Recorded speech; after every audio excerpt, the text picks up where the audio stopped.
You. I'd like to call the meeting to order. All those present, if you please rise and lead the pledge of allegiance.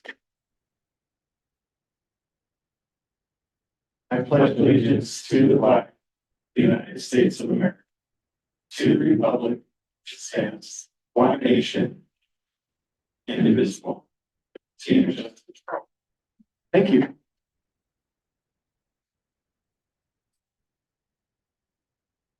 I'd like to welcome all of you to the meeting this evening and those online. We'll look for a motion to approve the agenda. Roll call vote, please. Commissioner Ensing? Yes. Commissioner Nelson? Yes. Commissioner Sudich? Yes. Commissioner Wiltie? Yes. Chairman Urbina? Yes. Any upcoming commissioner absence? All right, seeing none. Any communications? No communications. Looking for a motion to approve the minutes of our July 9th meeting. Second. Roll call vote, please. Commissioner Ensing? Yes. Commissioner Nelson? Yes. Commissioner Sudich? Yes. Commissioner Wiltie? Yes. Chairman Urbina? Yes. It's listed vouchers. We approve accounts payable vouchers 201695 through 201765, payroll vouchers 201676 through 201694. All ACH payroll transfer and wire transfer fees for a grand total of $3,064,209.11. It's outlined in the agenda. Second. Roll call vote, please. Commissioner Ensing? Yes. Commissioner Nelson? Yes. Commissioner Sudich? Yes. Commissioner Wiltie? Yes. Chairman Urbina? Yes. That brings us to the local 3390 report. I did hear from Jake earlier, and there is nothing to report for the meeting tonight. I guess it's the chief's report. Chief Doug. All right, Chief Booth is starting us off. Good evening. Last week, myself and Chief Meyer attended the DEM Safety Summit. This year, they focused on reunification, school safety, and crisis communication. It was 3 days packed with speakers from all across the country, and all culminated with a active shooter drill that Chief Meyer assisted with. It was an excellent educational opportunity and brought a lot of school folks together, policymakers, law enforcement, and fire. Also, I want to let you know that today we took 4 surplus utility vehicles up to the Stokes auction. Each one had a value less than the $10,000 threshold, to bring it to your attention. But we wanted to let you know that they're there. And if you have any interest, once they do sell, we'll let you know what we get. That's it for me. Good evening. Just want to get you up to date on some of the deployments that we have. So as you may know, that there's a lot of fire activity going on in Washington and Oregon. So if you have the app Watch Duty, you can follow along and get updates. If you want some help getting into that app, I'm really happy to help you with that. But to help with that involvement, we currently have Brush 56 out with Paul Stark, firefighter Rogers, and firefighter Hash. They're over the Cougar Creek fire over by Clarkston, Washington. So that's where they're at. Nate Lawrence is currently out as a heavy equipment boss trainee. He's at the Pioneer Fire at Chelan. Chad Foster is going to be going out tomorrow morning as a heavy equipment boss trainee to the Cougar Creek Fire to join Brush 56. Dana Perillo went out as a medical unit leader trainee. He was actually down in Oregon, over at East Oregon Fall Fire. And then Chief Johnson just got back from the Pioneer Fire as a liaison trainee. And then there's a possibility that I'm going to go out and join Team 13 at the Cougar Creek Fire as a trainee. So one of the things is a common theme here. One of the roles in the NWCG is they put an emphasis on training. This training is reimbursed for us to go out there, but it's basically succession planning. And so as you move up through the ranks, I'm more than happy to have a cup of coffee and talk with you about all that. But it's been very beneficial for our department to participate in this the NWCG training track. And it's been very beneficial for our department and our citizens and our personnel. So, and then just with that, we had a fire this Tuesday night about 11 o'clock up Peacock Hill area. It came in as a large brush fire, shed fire that spread to brush. Limited access, kind of remote access down in the Rio Crescent Valley. And the crews did a great job and held the fire to the area of the shed and a 200 by 200 foot fire. So, but the crews did a good job of and also BC Moneywell was the IC. With that, we were there for about 3 hours. So unless there's any questions, that's the end of my report tonight. Thank you. You may remember that DEM radio subscriber fees had gone up about 300%, but not to pay that, to pay what we paid last year. And we and all the other fire chiefs did that. We just submitted our payment recently, but other fire chiefs are now getting letters of delinquency and interest. So I wanted you to know that. All, as fire chief said, we're holding strong to it. But that's information you should know, that they are sending us bills for interest. With that, the county exec position is open, which we are chiefs very excited about. The prospect of a new county exec. The union has already met with the 2 candidates, and as fire chiefs, we're next to talk about our issues, mostly at DEM, from EMS to radios. And they have made an endorsement. We are going to meet with the two candidates and talk about our issues, which are probably similar. That's coming up, and I'm hopeful for change in the coming year. Let's see. Last Monday, and Chief Booth might have more information, but we hosted some kids from Ukraine. Were you updated on that? Yeah, and I did stop by the station. Yeah, there were, it was really interesting. I saw Mayor Markley when I went over to do my blood donation at City Hall, and I actually got a chance to chat with her. So there were 19 students, and they were connected through Mayor Markley's church. Forgive me, I don't know what church she attends. But what was really interesting is that there were native Ukrainian in her congregation. And so all of these kids had lost their fathers in the war. So they came over, this was day 1 when they came by Gig Harbor Police and Fire. They were heading to Seattle later that day to do some sightseeing. They were going to stop by, if I remember correctly, they were going to stop by Amazon. They were each going to get laptop computers. And so it was like a 3-day whirlwind of coming through the Northwest and just kind of loving on. At a time where they obviously really need it. So they split both groups. We split them into 2 groups to make it more manageable. They both really enjoyed their time at the fire station. I heard a lot of really positive reports how excited they were to see the fire truck and talk to the firefighters, and Carissa Wagner took point on that to make sure that when crews left, there was somebody to deal to spend time. So Yeah, so we were excited to participate. That Mayor Markley called me and asked if we could, and Chief Booth and Chief Westcott and Carissa really did a great job. So thank you to all of them. This Thursday, we have a joint police chief and fire chief meeting. Somewhere a long ways away somewhere in Puyallup, yeah, right? Farm 12. Well, yeah. So we have a guest speaker. 2 actually. Bryce is going to speak at it. Phoebe Mulligan, and then we're doing a presentation on technology. What we're doing. A lot of fire chiefs and police chiefs want to know what Gig Harbor's up to. So Thursday morning, for Cornock, if you remember, we hired a consultant to evaluate all of our connectivity issues, towers, everything. And Thursday morning, I and Chief Oldenburg and Travis are meeting with Cornock to give recommendations. Since he's in town, we've asked him to help with the presentation at the fire chiefs meeting. So I apologize that the fire police chiefs are actually going to get it for you, because we were going to do it in 2 weeks. So forgive us for releasing it there, but we're going to talk about what we're doing from our Dejaro on our battalion chief rigs to our towers to lots of different connectivity. And so we're letting the other police and fire chiefs know where we're at. Then we will bring that. I did do a news interview with King 5. I wanted you to know about it. It was about WSRB and insurance rates, canceling insurance. They said it's going to play all the way through November. Then follow any legislation that we may do. So this sounds like a long story that they're gonna continue to do on insurance.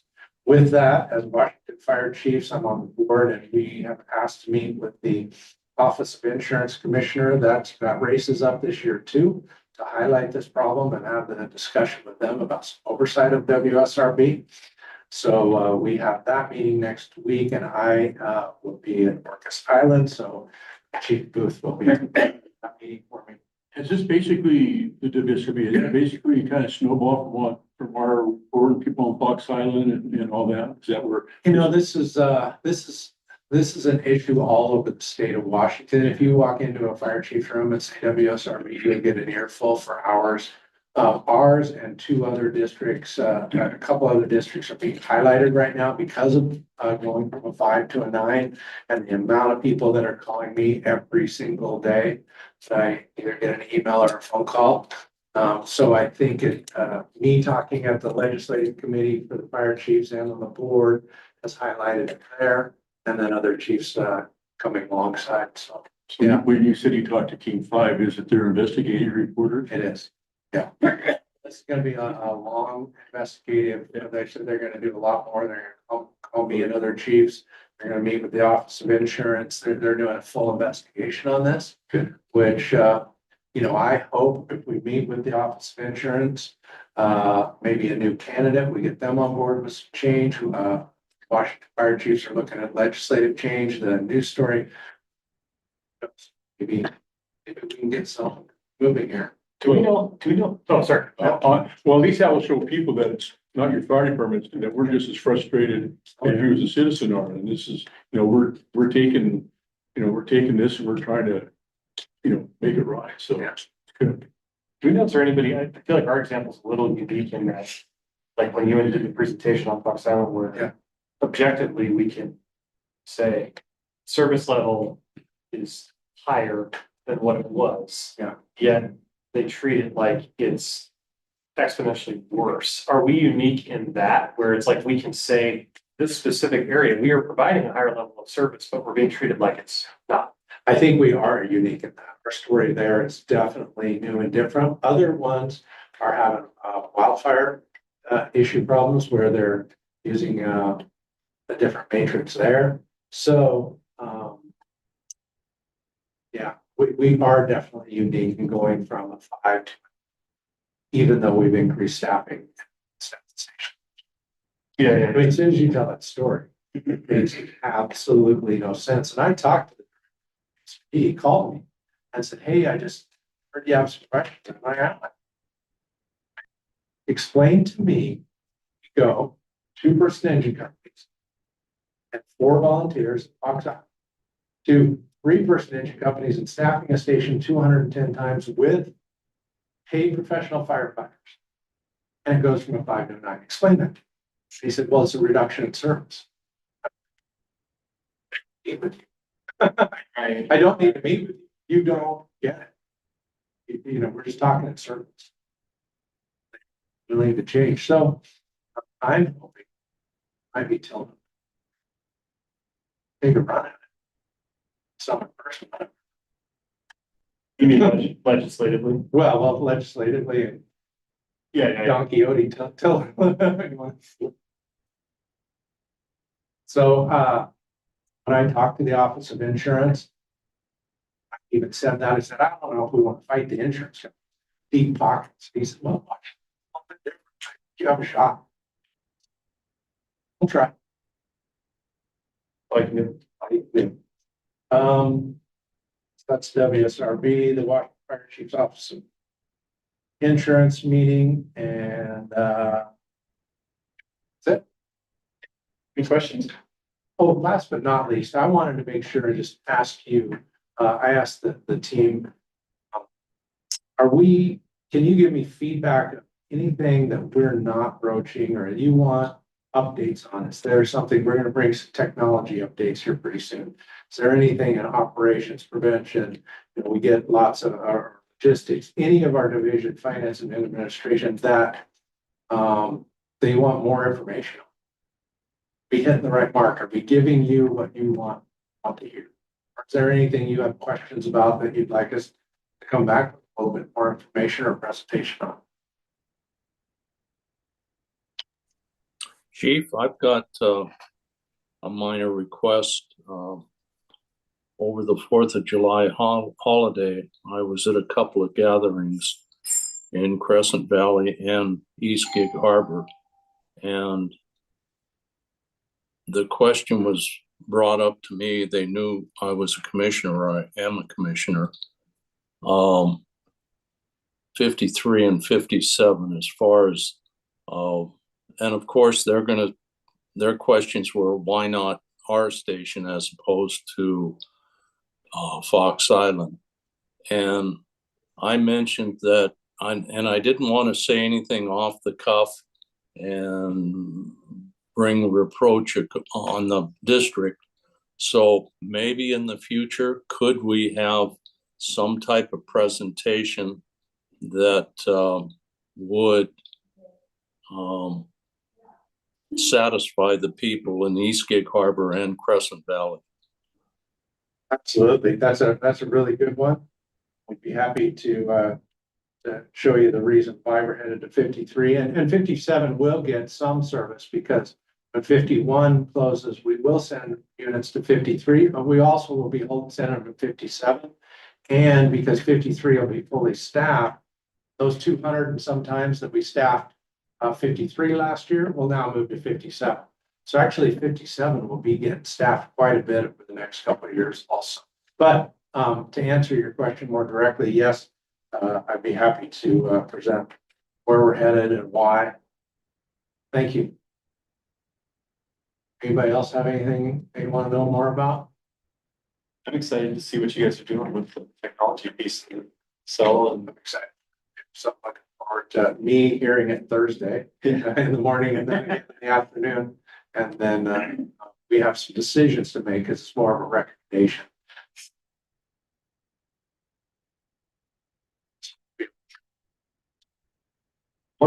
One question kind of, and this may be on the next meeting's agenda. Hiring closes at the end of the month.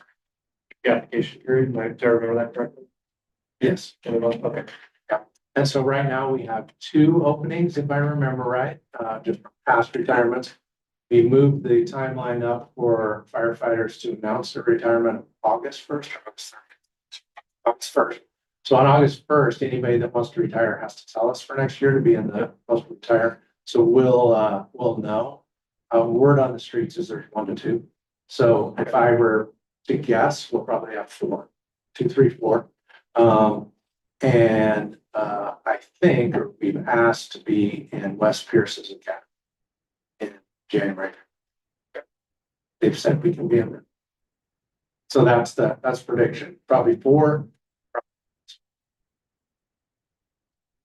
Dennis mentioned just presenting about my. Yeah. In case anybody's wondering, it's a nice facility. Good. Anything else, Chief? That's all I got. Thank you. Any standing Yeah, committee? Mr. Chairman, Yes. just a point of interest, the audio is cutting in and out, so I'm losing some of the conversation. I wanted to point that out. Yeah, speak up and slow down. And hopefully that'll help a little bit. Thank you, Commissioner Sudich. Well, it's not a question of how fast people are talking, it just cuts out. Any standing committee reports? Okay. That gets us to our financial report. Crystal? She's remote. Yeah.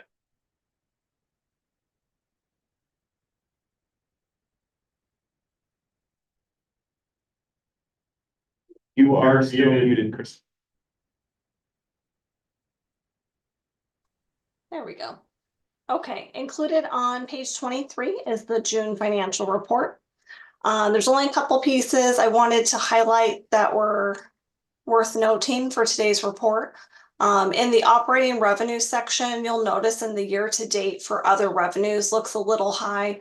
I just wanted to make a note that is our reimbursement received from our insurance company for the flood and associated expenses at headquarters. Those expenses will still continue through the rest of the year and probably early next year, but they did give us a partial advance, so our revenue does look a little high in that area. In the expenses area, I just want to highlight, we have a couple things that are still pending that make our percentages look a little light. Capital improvements are a couple assets that will arrive towards the end of the year. Our transfers haven't been completed yet, so those will happen in the next couple months as well. And then on the capital fund, most of that looks as expected. We do anticipate to see expenditures regarding the training campus towards the later part of the year. Does anyone have any questions for June's financial report?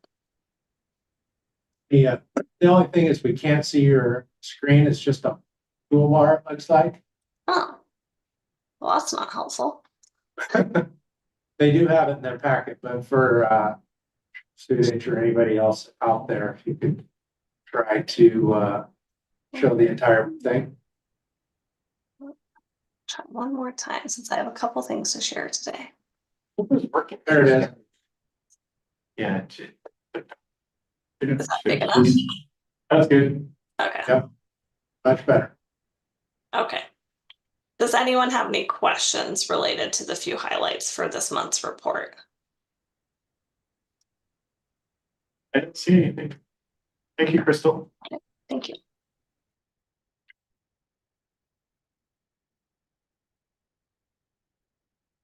There's nothing on, I don't have anything for the chairman's report. That gets us to the bond update. Chief Johnson. Good evening, everybody. Getting something in front of you. So, we'll, as normal, go through the list of projects going on. 53, 57, both projects were a slowdown for a bit. Issues we had to clear up. Those are both completed and moving forward.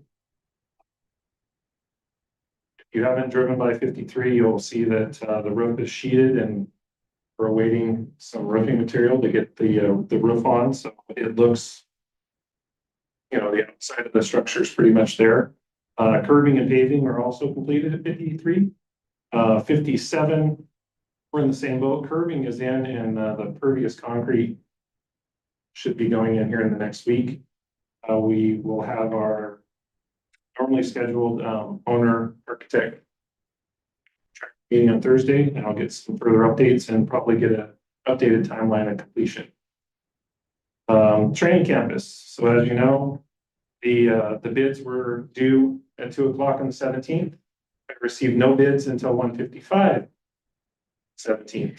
I was sweating bullets a little bit. They were in the building, they just didn't hand it to me till the very end. Receiving my last one at 1:59. So the low bid for that process was Pease Construction out of Lakewood.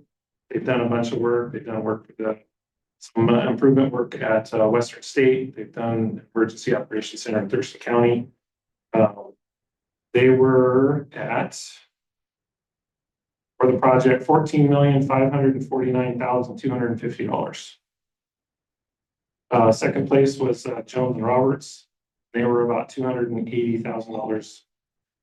So we're roughly about $1 million below the estimate into the process. Still doing a few due diligence things and checking up on the company, but not ready to come to tonight's with the request to award the bid. We'll do it in 2 weeks.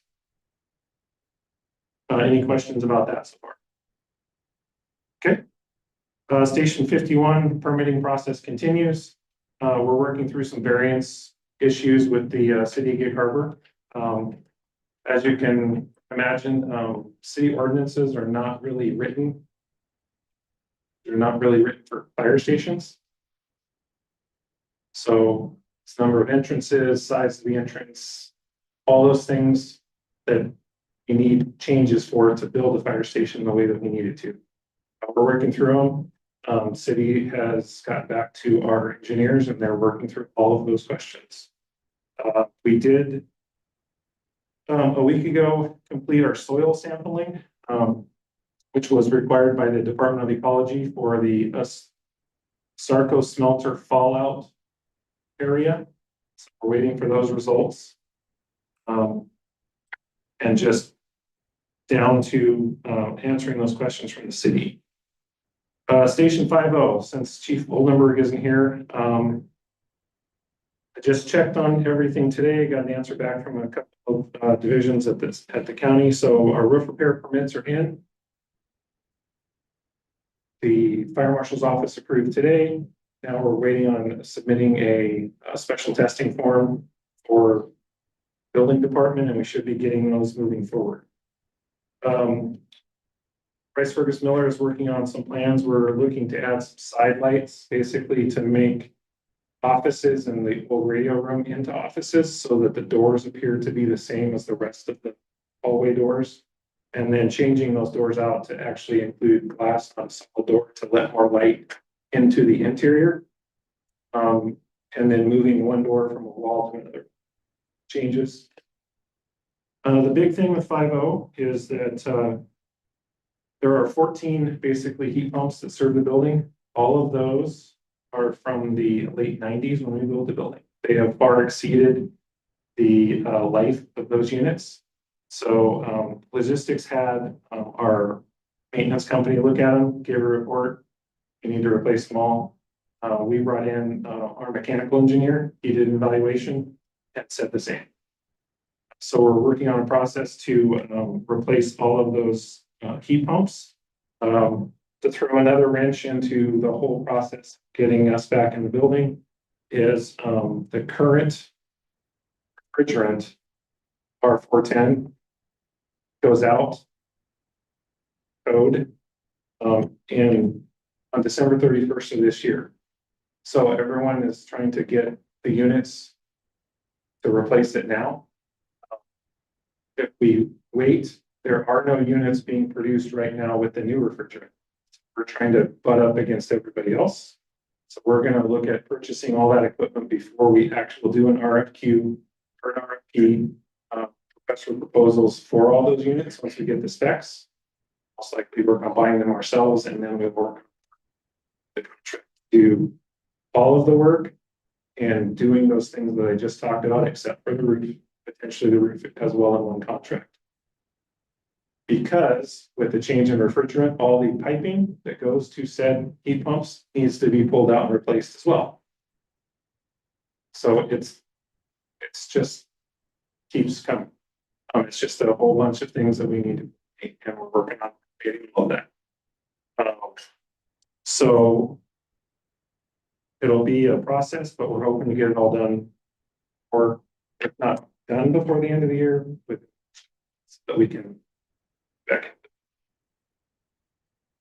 I know I threw a lot at you. Is there any questions of any of that?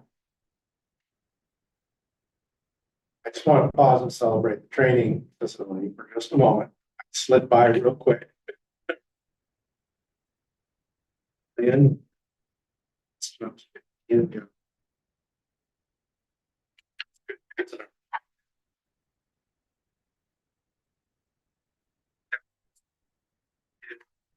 Earmark 20 million. Kind of at square one, but 53 and 57 on Mark. A little bit underpaying for the engines, and now it stays under. It's our planned number 25.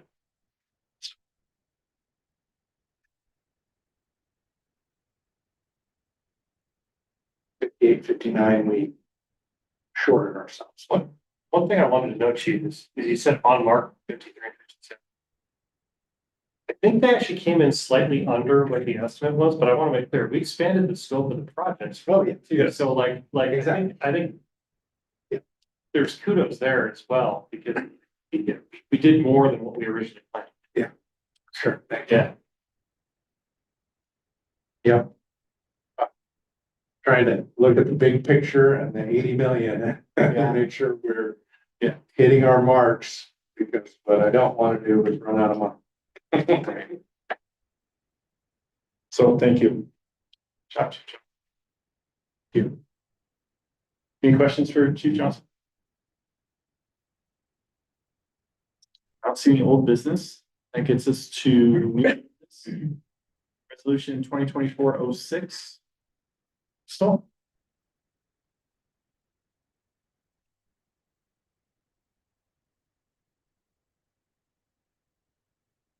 Review it again. There we go. Resolution 2024-06.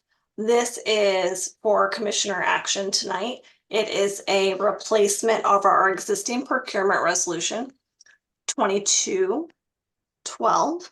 We entered into agreement with MSRC for our procurement and our vendor rosters in 2022.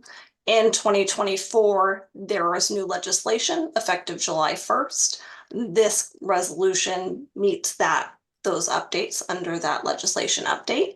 MSRC, their rosters are actually now the statewide roster, so we are now participating under the statewide rosters. Almost all the requirements are similar. There are some revisions to the thresholds that are referenced under the revised Code of Washington. And the only thing I will highlight here, there are a couple additional references. The RCW changed a few definitions related to public works that we needed to incorporate in the new resolution.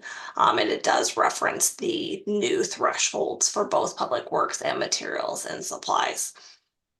So it's a little more abbreviated than our previous one, and this will replace the one that we approved and adopted in 2022. So we are looking to see if you have any questions regarding resolution 2024-06.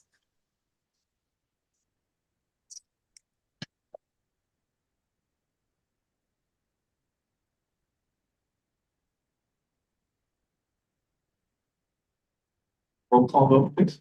Commissioner Edsey, Yeah. Commissioner Nelson, Yes. Commissioner Sudich, Yes.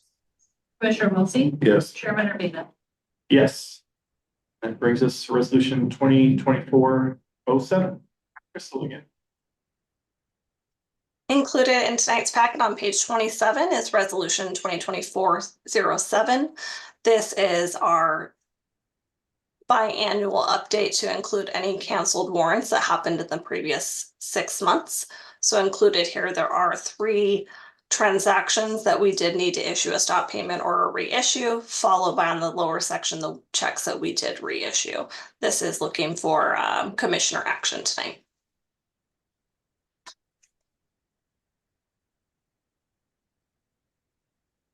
In 2024-07. Motion, move to approve resolution 2024-07. Second. Call vote, please. Commissioner Edsey, Yes. Commissioner Nelson, Yes. Commissioner Sudich, Yes. Commissioner Wiltie, Yes. Chairman Urbina. Yes. Thank you. Thank you, Crystal. Thank you. Now it's time for open public comment. Please state your name for the record. You'll have 3 minutes. If you're on the webinar, if you could just raise your hand, and we'll bring you in. Seeing none. There's none here present. Person. That gets us to good of the order. Anything for the good of the order? Anything for special interests, upcoming events? We are, last time we as a crew staff, anybody that want to tomorrow. It's a team. So I can't remember how many people end up getting tickets, 20 some, so. Hire anybody on a day crew is. It needs to be a Day game. day game. Yeah, it's a day game. Good mind.